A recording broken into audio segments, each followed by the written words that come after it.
मुझे तो समझ नहीं आ रहा कि हम अमेरिका को खुश करने में इजराइल के अब तलवे चाटने पड़ रहे हैं। हर किसी देश के सब लोग हमारे पे हावी हो गए लगता है साहब। अमेरिका अमेरिका अमेरिका अमेरिका जाए जहन्नुम में, लानत लगे ऐसे देश को। हम उसका एग्जांपल फॉलो कर रहे हैं कि वो अपनी कुर्बानियां नहीं बताता, छुपाता है अंडर द कारपेट, हम भी छुपाएंगे। नुकसान ही नुकसान आपका हो रहा है। जहां से फायदा होना है वहां जाना नहीं। अमेरिका नाराज हो जाएगा, इजराइल हमसे मुंह मोड़ लेगा। अरे तो most natural normal thing is एक देश अपने शहीदों को नमन करता है। हमारा हुआ ही नहीं, हमारे नहीं। मोदी को न्योता गया तो आप पीएम मोदी अब नहीं जा रहे, वो भेज रहे बिहार के गवर्नर को, MOS ministry of external affairs को। आपको लग रहा है फिर से कोई हम भूल चूक तो नहीं कर रहे? अगर पीएम मोदी जाते तो एक बहुत बड़ा संदेश रहता और आगे शायद हमारे पास एक ऑप्शन रहता और भी ज्यादा बिजनेस करने का और अपना सहयोग बढ़ाने का। बिल्कुल, मैंने तो कई बार कहा है कि अगर वो जाते तो हमारा फायदा ही फायदा होता। एक तो हम ईरान के ऊपर सैंक्शन हट रही है, $1 बिलियन पर हफ्ते का वो तेल बेचेगा। हमको अपना स्ट्रेटेजिक पेट्रोलियम रिजर्व जो एक्सपेंड हो गया है उसको पूरा करना है, उसकी पूर्ति करनी है, मेकअप करना है। हमको ज्यादा से ज्यादा ईरान का तेल खरीदना चाहिए क्योंकि वो सबसे नजदीक। और दूसरा, हमको जो रिकंस्ट्रक्शन ऑफ ईरान में है उसमें बड़ा हिस्सा पार्ट लेना चाहिए। हमको चाबहार का पोर्ट दोबारा उस पर काम शुरू करना चाहिए। वो है हमारा gateway to Afghanistan, gateway to Central Asia and the north south corridor with Russia, with Europe. तो मुझे तो समझ नहीं आ रहा कि हम अमेरिका को खुश करने में इजराइल के अब तलवे चाटने पड़ रहे हैं। हर किसी देश के सब लोग हमारे पे हावी हो गए लगता है साहब। अब मुझे समझ नहीं आया कि अमेरिका ने क्या कसर छोड़ी है आपके to kick you in your teeth.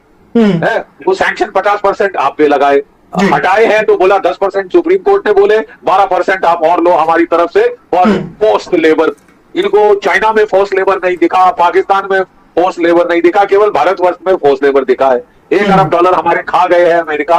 और 100 इंजन देने थे, कोई 2 इंजन दिए हैं साहब 4 साल में। और हमने आके इनको फिर खुश करने के लिए, तलवे चाटने के लिए 200 इंजन और का ऑर्डर दे दिया GE 404। पहले 100 तो दिए नहीं, 200 और का ऑर्डर दे दिया। और अब आमका भी इनके साथ फंसा रहे कि आमका भी तेजस जैसे फेलियर हो। अमेरिका पे हम तो मोहब्बत है हमको। अरे खाक में गई ऐसी मोहब्बत साहब।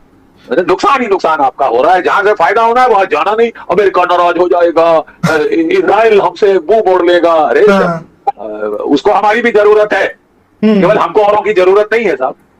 तो फिर इस वॉर से शायद हम नहीं सीख पाए क्या? क्योंकि अगर ईरान को हमने एज ए क्लियर विनर हमें दिख रहा है, ईरान का दबदबा हमें दिख रहा है, तो फिर भी हमने नहीं सीखा कि हमें जाना चाहिए था और अपने संबंध अच्छे करने चाहिए थे। थोड़ी सी खटास तो आ ही गई थी क्योंकि पीएम इजराइल में थे वॉर शुरू होने के 1-2 दिन पहले, तो शायद इस बार बहुत अच्छा मौका था। आप कैसे देखते हैं, अगर वो दर्शकों के लिए एनालाइज कर सके? सर, आपकी बातों को लोग बिल्कुल सुनना चाहते हैं और इस डिसीजन को अगर आप पूरे तरीके से एनालाइज कर सके कि हमारे लिए क्या अच्छा है क्या बुरा है, तो लोगों को बहुत अच्छा लगेगा।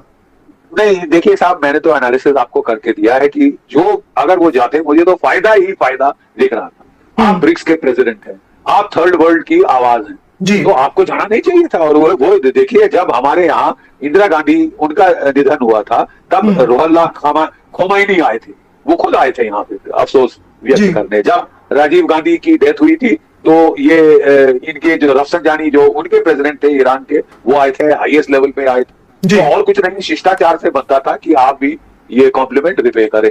अब ये नया ड्रामा है साहब कि नहीं अमेरिका नाराज हो जाएगा। हम तो अमेरिका की क्या 51st स्टेट है क्या कि अमेरिका के आज्ञा के बगैर हम कुछ कर नहीं सकते? डोनाल्ड ट्रंप की नाराजगी, अरे उन्होंने छोड़ा क्या है हमको नुकसान करने के लिए? ट्रेड डील सुन सुन के हमारे कान पक गए हैं। ट्रेड डील तो दरकिनार, हमको तो सबसे बदतर ट्रीटमेंट पूरी दुनिया में दे रही है। और मीठी मीठी बातें उनसे सुन लीजिए, ये तो मुंह में राम राम बगल में छुरी की बात है साहब। अस्सलाम वालेकुम। पाकिस्तान और भारत को भी इनविटेशन आया खामनाई के जनाजे में शिरकत के लिए, और पाकिस्तान की तरफ से तमाम आला अहदेदार पाकिस्तान के फील्ड मार्शल आसम मुनीर और वज़ीर आज़म शहबाज शरीफ के हमरा ईरान पहुंच गए और ईरान की तरफ से पाकिस्तान का शानदार इस्तकबाल किया गया। हालांकि पूरे ईरान में इस वक्त अफसोस का मौका है, लेकिन फिर भी पाकिस्तानियों का शानदार इस्तकबाल किया गया। दूसरी तरफ भारत की तरफ से नरेंद्र मोदी ने जाने से इनकार कर दिया। वो मोदी जिसे यही जनरल बख्शी जैसे लोग विश्व गुरु कहते थे और यहाँ तक कहते थे कि उसके हाँ और ना में दुनिया के फैसले होते हैं। आप सबकी इस बारे में क्या राय है कमेंट सेक्शन में लाजमी दें। वीडियो अच्छी लगे तो लाइक एंड शेयर कर दें। चैनल को सब्सक्राइब नहीं किया तो लाजमी सब्सक्राइब कर लें।